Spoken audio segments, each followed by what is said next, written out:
Hello Seawolves, and welcome to a brand new show here on Seawolves TV. This is called Solo, and I talked about it of course before several times. My name is Florian, by the way, if this is your first time watching the Seawolves TV. And in this series we're going to talk about learning to sail, and especially precisely learning to sail solo on any boat that is basically from 10 foot to about maybe 45 or so. So being able to take like a good sized sailboat out on your own and actually maybe cruise, go to different destinations on your own solo sailing. And of course, if you can do that, you can also do it with your friends, so that kind of goes without saying. But I'm really going to be focusing on kind of what it takes to sail, a slightly larger yacht that is capable of, say, an overnight cruise by yourself. And so we're going to go through the process of kind of what it takes. I feel I have some credits to actually talk about this, because I, 5 years ago, had never sailed before. So I went myself through this process of basically knowing nothing about sailing to being able to kind of cruise and use my own sailboat. Now I have a 38 footer, so around 12 meters long sailboat that's capable of basically sailing around the world if I wanted to. It's a true blue water cruiser, as it's called, or technically it's a racer cruiser, but a good cruising yacht. And I'm often solo sailing it myself. So I think I have some input to give on this process, especially if you yourself are watching this and you don't have any experience yet. If you're really curious how, as an adult, you can go from having no experience to actually being able to solo sail or sail as a couple and do that successfully in a relatively short time, then I think you're going to get lots of very interesting insights from this series. And so in this first episode, we're actually not hopping on board yet. I want to talk about some kind of mental tricks that I think are very, very useful, that I use kind of myself to go through this process really fast. So when I first started to the moment when I was actually starting to teach sailing, actually off the coast of Sri Lanka, in the Indian Ocean.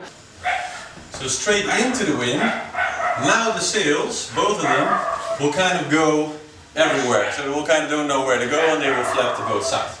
But we have a little speed, and so as we turn go through the turn, and the sail like this, then you will see that the sails will start to swing to the right side.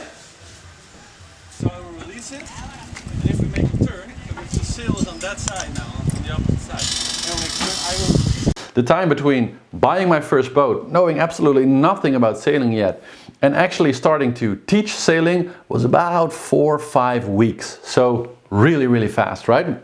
Now, there were a lot of circumstances that kind of magically were in my favor at the moment, but I also believe that if you kind of follow the steps that I'm going to be talking to you about in this series, then you'll see that the world kind of tends to line things up for you, and you kind of stumble into lucky circumstances that often will help you to learn something faster. It's kind of a cool thing that often happens with this particular method of learning things that I use, that I actually teach, because part of my professional life is I actually go to a lot of kind of high-tech tech companies and teach them how to innovate, how to learn faster as a group, as an organization, kind of going from not being able to do something to being able to do it really good. That process in between, that's kind of my niche expertise, let's say. So maybe you'll learn also some things in this particular series that you can actually use in lots of other different areas in your life, and that's fine. That's kind of an added bonus, so do with it what you will. So let's get started. Well, whenever you first learn something, and so for me, when I kind of knew that I really wanted to get into sailing together with my wife, we saw some films that had some sailing in it, and we kind of said to each other, it would be really cool to to have like sailing as a skill, as a thing in our lives, because we didn't have that, and we just figured, wow, if we had a sailboat, if we really started sailing, even if it was just on weekends, or maybe doing a cruise here and there together here in Holland, or maybe in Italy or in the Med, or we really didn't have very clear goals at the time, but we figured that it would make our life a lot more interesting. And so 5 years later, I now have Seawolves TV. I'm doing a daily sailing show. I'm talking to all the international racing teams, doing lots of cool sailing on amazing hyper-modern yachts myself. So it definitely changed our lives in lots of interesting ways. And I think that if you start sailing yourself, you'll see that it will just add a lot of interesting situations to your life. So it's more than just a sport. There's also some lifestyle, let's say, that kind of goes with it. And so the first thing I want to talk about is if you want to learn how to sail, whether it's with people or solo, one of the things that really cannot be underestimated is access. Because obviously boats are rather expensive, and getting access to a boat, so the boat is kind of the tool, right? So learning to sail really means learning how to use a sailboat and sail it from point A to B, let's say. So you need the tool and you need access to the tool as much as you can. And so there is kind of the challenge of, do you buy a boat or do you rent a boat, and how does that change your level of access? And I would say if you're an older, so an adult person, let's say over 18, and you want to learn how to sail, I would say if you want to give yourself the best chances of really getting to solo sailing on a good sized yacht as fast as possible, the best option you have, the thing that will make everything go just way more faster, is if somehow you can buy a boat, you can own a boat. Doesn't really matter which size, it can be a small dinghy or maybe like a 25-footer or a 30-footer. Like, it doesn't matter if it's like a great quality, modern, super altogether boat or a real fixer-upper project.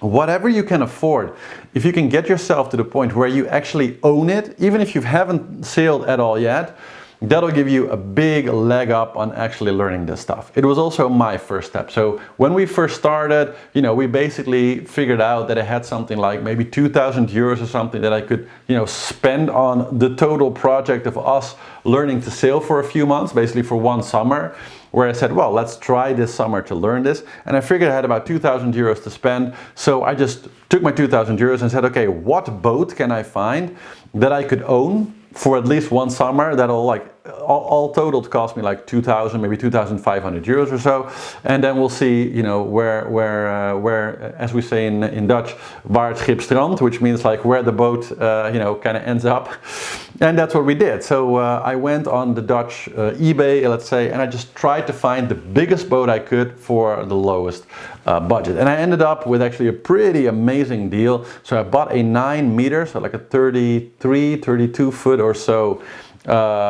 sailing yacht, which was in pretty okay condition, but it was fully overgrown with moss, full of fungus and oil, and the previous owner had just kind of really let it slide. So I made an amazing deal on it, and it was also missing a lot of lines, and it just needed a lot of upkeep, let's say. And because of that, I was able to really drive the price super way down and got myself access, because that was the point I was trying to make. Access. And so once we had the boat. Hello. Hey guys, it's Mary from East of the Sun. And today I'm going to make a little boat tour on our sailing beauty. So welcome on board and follow me.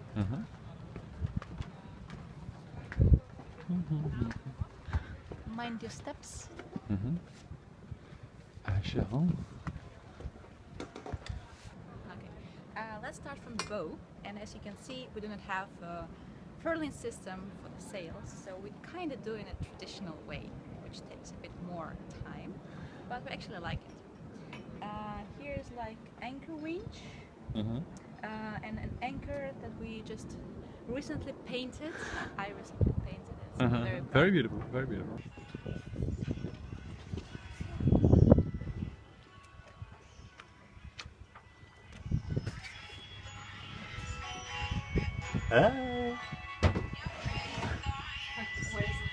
Very detailed. Yeah, so we did quite a lot of job on the bow and also on the small things like the learn stuff. Here's a very important thing, it's a hedge. And actually you can see a bit of lights from our bedroom, so yeah, you will see it later. We'll see it later, yes. Okay, you will see it later.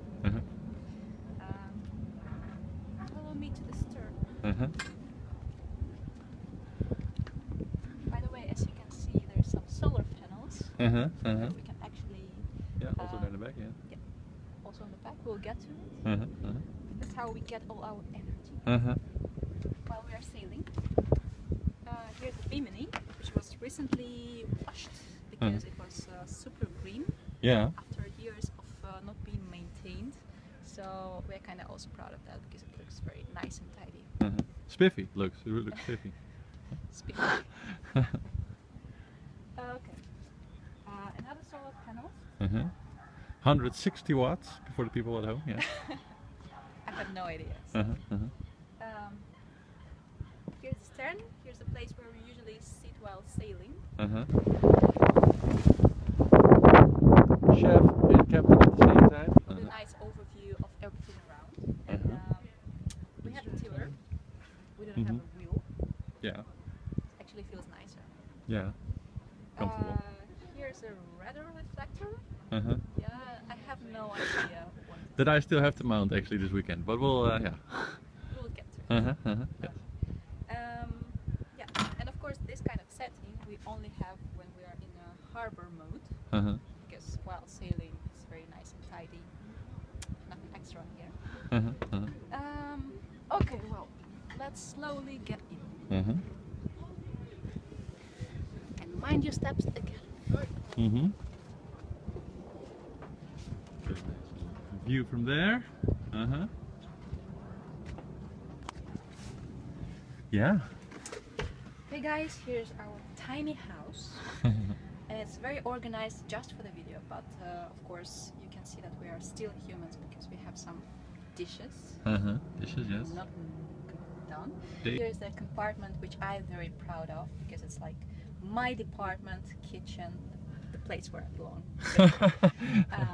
Yes, and here's like provision, everything is here, partly in here also. And we plan on making like to stuff it a bit more with food. And yeah, this is a special sentimental thing that I'm also very proud of because Florian just made it in Batavia Museum in Lelystad, where they have a huge ship. And how Iron was the forge. technique? Iron forging. Blacksmithing. Okay, blacksmithing. Yes, He yes. actually did it with his bare hands. Yeah, blacksmith. Yes. Yeah, here's a tiny fridge. Very useful thing. And We have a quarter berth here, of course. So there's like another bed if we would like. We stuff it with stuff, but that is also a bed. And we have here our solar generator, load regulator, so we can see there how much the solar panels are putting out, and that our batteries are nicely full. Which right now they are completely filled because we're on shore power right now, so they're totally charged. Awesome. okay, tip top.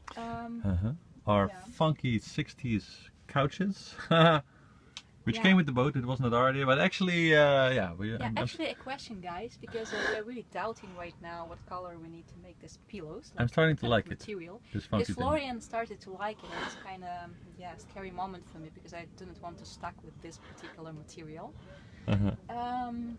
Yeah, I'm thinking about like mint blue or olive. I think it's a nice color for that. Yeah, well, also tiny details which still remind us about sailing when we're not sailing. Like a sailing ship that we took from the ring, actually from Sri Lanka. Blue rose saxophone. Of course. Don't ever leave home without that. Okay, here's some parts that sentimental parts from the previous owner that says in Dutch, geen paniek leentje, we hebben voor. Yeah, so don't panic because we always have right of way when we're sailing. So that's nice. Yes, and actually very important thing to keep us warm when it's Dutch summer, you know. Yeah. This kerosene heater is actually like about 70 years old. Yeah. And it's from Florian's grandfather, and it's actually in tip-top shape and works. We have some instruments here, also barometers and all that stuff that you need. And fancy suits also. Fancy shoots also, Just because for I have a occasions. fancy meeting this weekend. Okay, here's our wardrobe basically. A lot of stuff stuffed in this compartment. We have a toilet actually there. It still doesn't work, but we're about to make it. And here our beautiful bedroom. Very nice and shiny right now. With some compartments here, some compartments there, and of course underneath the bed there's like a huge amount of storage. With a lot of sails. And of course I can also show the view of the mast here and the flags and the boat next to us, which is really nice when we're falling asleep. This is a very nice view of the outside. Yeah, so I guess that's pretty much our boat, right? Yeah, and all the dirty secrets are hidden now. Yeah, so I guess wave goodbye. And, Goodbye see you guys, later. and see you next time on our channel. Boat that really allows you to kind of spend time on board all the time. You know, if you want to sit on board and just look at a block for half an hour, or look at your line situation, or just, you know, sit on a chair and stare up at the mast for half an hour and just think about what's going on there, to kind of intellectually wrap your head around the different processes and, you know, imagine for yourself, like, okay, if I was under sail, what would this do? What would that do? Run through different scenarios and kind of learn.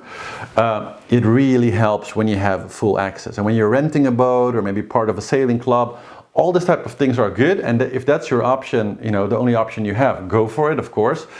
But if you can own a boat, whether it's big or small, doesn't really matter, but you just have full-time access to it. Whenever you have the time, you can just hop on board and start doing something.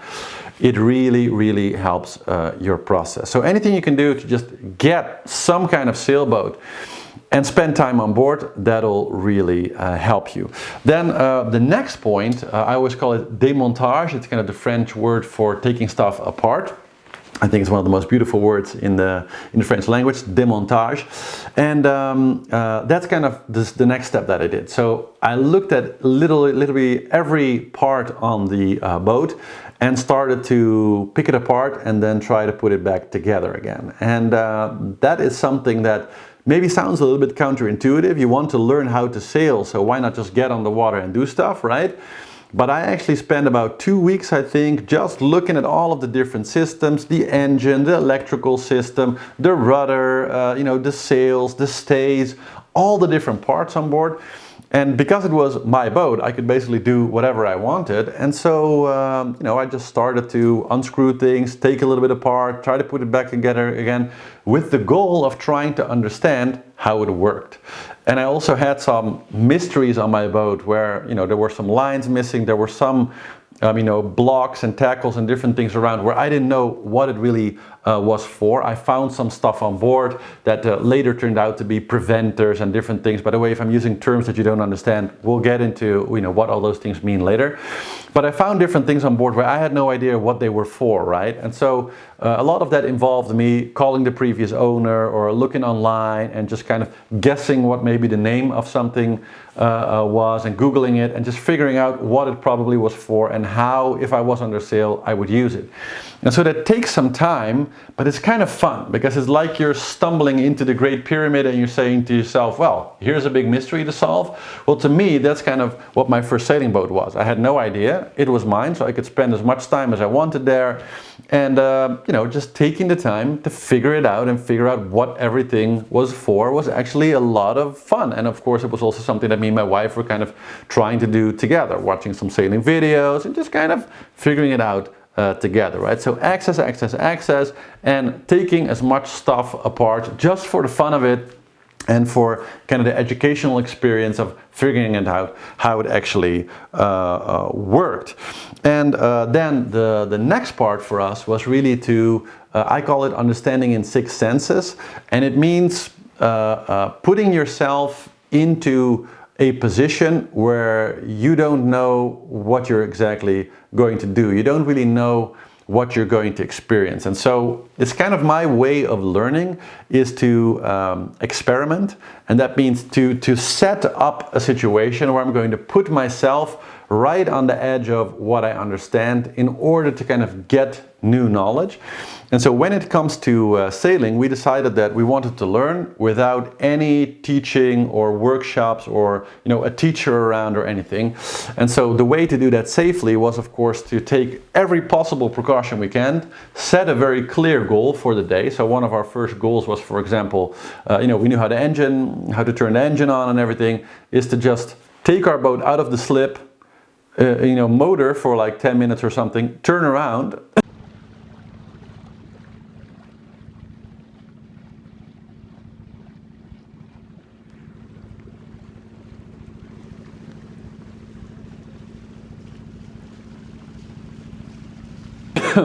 And then put our boat back into the slip again. That was one of our first goals. And this was a 9-meter boat. I'd never driven a boat before in my life. My wife hadn't either.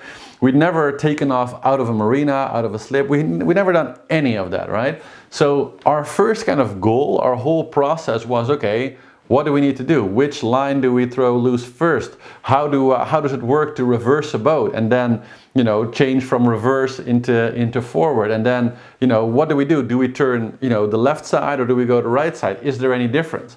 All this type of questions. So it involved us kind of going through the process of what would be all the moves, what are all the maneuvers that we have to do, and all the systems that we have to use to succeed in that, and then let's try.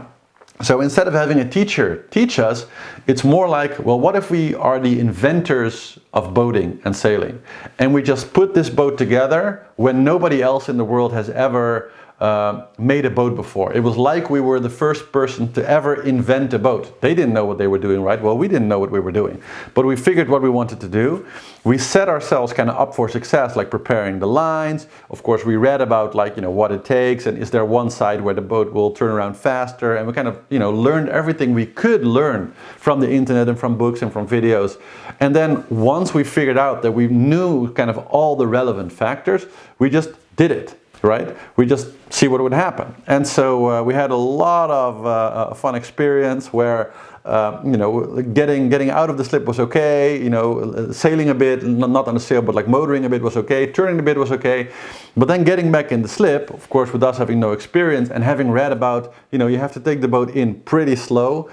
Well, what does that mean, pretty slow? If you have no experience, pretty slow, well, on a boat that's still something like 6 tons or something, pretty slow was actually a lot slower than I thought. So we went into the slip quite a bit too fast, crashed basically into the slip, not that hard, like scratched the boat a little bit, no major damage or anything, but learned a lot. So, immediately learned that going slow into a slip meant maybe half slower again than what we actually tried. And we learned, lots of different things on the way. And so that's kind of how we learned, going from there and then saying, okay, next time we're going to go out and then we're going to raise the main in very light winds and just kind of see what happens. And if that's good and we're kind of stable, then we're going to raise the head sail for the first time and we're kind of see.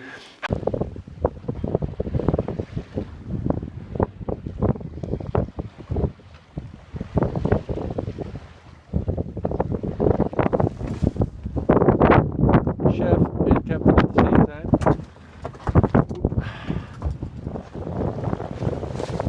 How that goes, and then we're going to put it down. So we're just going to raise the other one, sail it straight down, then we're going to put the sails down again, and we're going to motor back and go back in the slip. And so every time we would broaden the experiment a little bit, and basically 3 weeks later we were actually very confidently sailing, having experimented kind of back and forth with every single aspect. And then we went off to Asia for a trekking vacation, which actually ended up with us living in Sri Lanka for about a year, and actually pretty quickly got in touch with somebody who had a sailing school there, who saw us sailing and said, hey, you guys are really technical and you're doing all these maneuvers and trying so many things.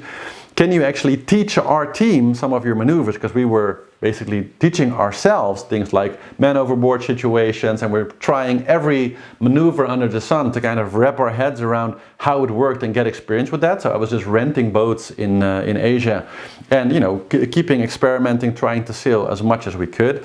And the owner of the school kind of noticed and asked me out of the blue, like, hey, you want to teach my team, because they're sailing a lot but they're not intellectually maybe so good, and you guys seem to be doing all these maneuvers really well. So one thing led to another, and pretty soon I was teaching every day and doing day charters there, and actually working as a captain on some sizable catamarans there, showing kind of people around some of the islands there. So one thing led to another, and I was able in a few months to just get lots and lots of experience.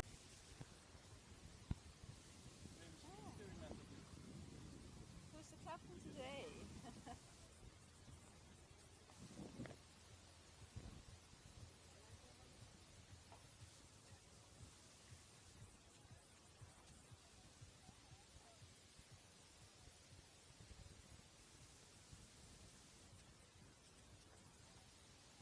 So that's kind of how it went for me. But the point that I'm trying to make is, the reason I was able to do that is, point one, I was able to get access so that I could spend the time to wrap my head around all the different things that were important. The second thing is that I wasn't held back by anybody else externally saying, well, this is what you can try, this is what you cannot try. So I was able to say, well, whatever I feel like I want to try now, and I can safely try based on all the different knowledge that I can find, and then just pacing myself, going from very low wind situations to a little bit more wind, a little bit more wind, until we were, basically full on storm sailing in the ocean every other day.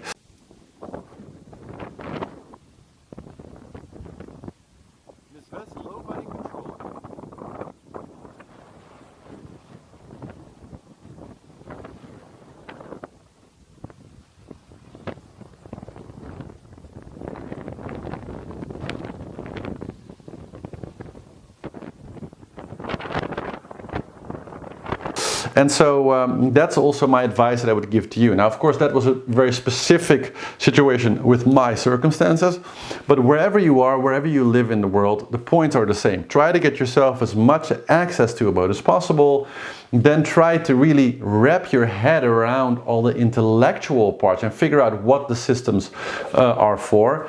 And then set up little experiments of things that, feel within your sphere of influence, that you're kind of confident that you can safely try, and take whatever precaution you think you need to take to do that, and then step by step get yourself to the level where you can confidently sail your boat around. So those are, I think, the most important key factors to learning sailing fast. Now again, if you want to bring in a teacher to help you with different things, I had lots of kind of local people teach me lots of things. So it's not like I wasn't asking a lot of people lots of questions. It's just that I kept the control of my own learning curve, let's say, and who was in charge of saying what I could or could not try myself. I kept that power very firmly to myself, and I didn't let anybody tell me like, oh, you couldn't do that or you can't try that. And so especially when it came to things like sailing on bigger water, for example, it's a very interesting phenomenon that a lot of sailors are kind of stuck in a certain area. They're kind of day sailors and they're sailing on one particular pond, and every country, as I've been sailing in many countries now, kind of has kind of three levels in the country of sailors. So there are people that are like small river sailors, let's say, they have a lot of experience with that. There are people that are bigger lake sailors, and there are kind of coastal and offshore sailors. And so in general, when you're talking to even quite experienced river sailors, let's say, they're usually in fairly small boats. And if you talk to them about going out on a big lake, they will say things to you like, oh, are you sure? Because that's like, to them that kind of feels scary. They're kind of really confident sailing in those small rivers. And that's a step that they kind of never took. And so they're very comfortable in their little comfort zone area, let's say. but the local lakes seem like something that, you know, they kind of try to stay away from that. And there's a lot of fear around it. And I find the same thing everywhere. Then you have kind of the sailors that are on the lake who are a lot more confident, let's say, and they're comfortable with little rivers, they're comfortable with lakes.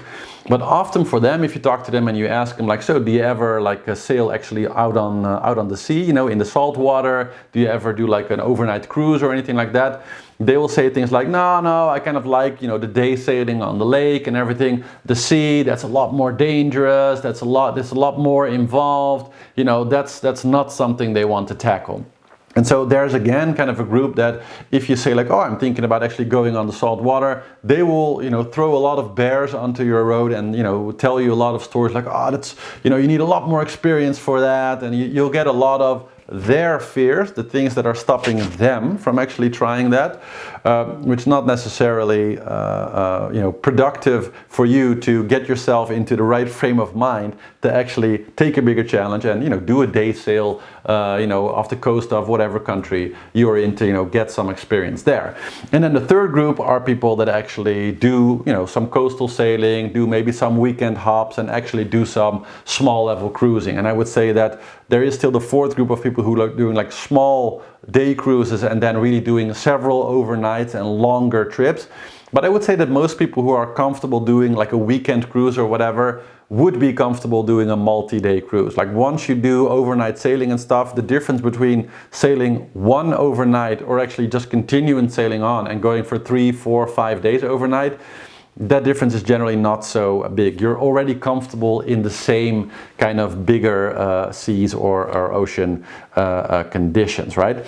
And so it's kind of good to keep track when you're learning to sail of which pond you're in, whether you're in the small river situation, in the kind of bigger lake situation, or the kind of sea/ocean situation, because unless you're already in the ocean situation, you're going to get a lot of feedback from most of the local people that you're sailing with, telling you that you are not ready for whatever the bigger situation is. So the river people are going to tell you that you're not ready for the big lakes yet. The big lakes are going to keep telling you that you're not ready for the ocean yet. And everybody's trying to sort of keep each other, you know, in their own pond. And so if you want to be able to sail or solo sail in bigger water, do overnight cruising, I would say don't wait too long to just you know, take the leap and move from one area to the other. So as soon as you're kind of comfortable on a small river, just go on a bigger lake on a quiet day and, you know, see how it is, get used to the fact that you're in a more bigger open space, slowly, you know, go on a few days with a little bit more wind, and pretty soon you'll be very comfortable in that.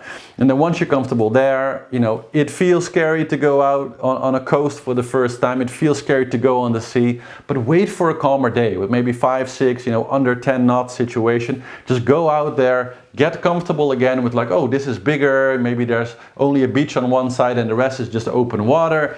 Get used to that feeling, then go in, you know, a little bit stronger wind, more waves, and you'll find that pretty soon you're pretty comfortable in that situation also. But it's like you have to stretch your own level of what you're comfortable with. And especially with coastal sailing, that step can be rather big. Most of the time when you go out, you know, on a coast, most marinas, there's some big chop or whatever to get through a breaker or whatever, and it kind of feels scary. So just saying, this is something that you can expect when you start to learn to sail. You'll always start on a smaller water, and you'll always run into people that will sort of be supportive that you're learning to sail, of course, but might, you know, tell you some stories that'll kind of put a little bit the fear in you of trying a bigger lake situation or going out on the sea. That was my experience, that when we first started on the river, there were lots of people who were on that river and who'd never been outside the river. And when I first told them, yeah, I want to go on one of our big lakes and actually sail to Amsterdam, they were a lot like, how long are you sailing? Only a few weeks? No, you shouldn't do that. That's like going over this lake, but that's super dangerous. And I'm like, but what if I go in like a low wind situation? Well, I don't know. I would never go on that lake. And you get this type of things. And of course, you know, if you're wanting to really cruise and everything, that's something mentally to sort of put yourself over and say, no, I'm just going to try it, right? And so you have to be ready for that. On our way to Amsterdam. Ish. Still got quite a way to go. We're about to go on the IJsselmeer. Mary is boating us. And same with the lakes. Once we were sailing on the lake and I was saying, hey, I want to, try doing some coastal sailings. Then you have a lot of people who are like kind of comfortable on that lake saying, well, I don't know, the coast is something really different. You have to really prepare your boat for that. And basically throwing a lot of problems on your road that aren't necessarily true, because actually they themselves don't have any experience that. So they don't really know what they're talking about, but they heard things and they kind of, afraid maybe a little bit. So I would say just take it easy, find safe experiments to get to kind of stretch your imagination and stretch the amount of openness and big spaces, let's say, that you can handle. So, a bit of a nerd out today, but that's also something I think that's really about this channel, is about nerding and getting into, the nitty gritty of things. And I think before we start actually going on board, in the next episode, I'm going to talk about the basics of sailing. So just how does sailing work and what are the basics of that. But I wanted in this, very first episode to get a little bit into the psychology, let's say, to kind of set you up maybe for success in learning to sail and eventually solo sailing. So I think I said all I wanted to say in this particular episode, and I hope that you all enjoyed it. So thank you for watching. Make sure to like the video and leave your comments with feedback. It'll be very interesting to read that. Later today, and of course for all the other info and other Seawolf TV related stuff, go to seawolfstv.com. Thank you all very much for watching, and I hope to see you in the next episode of Solo.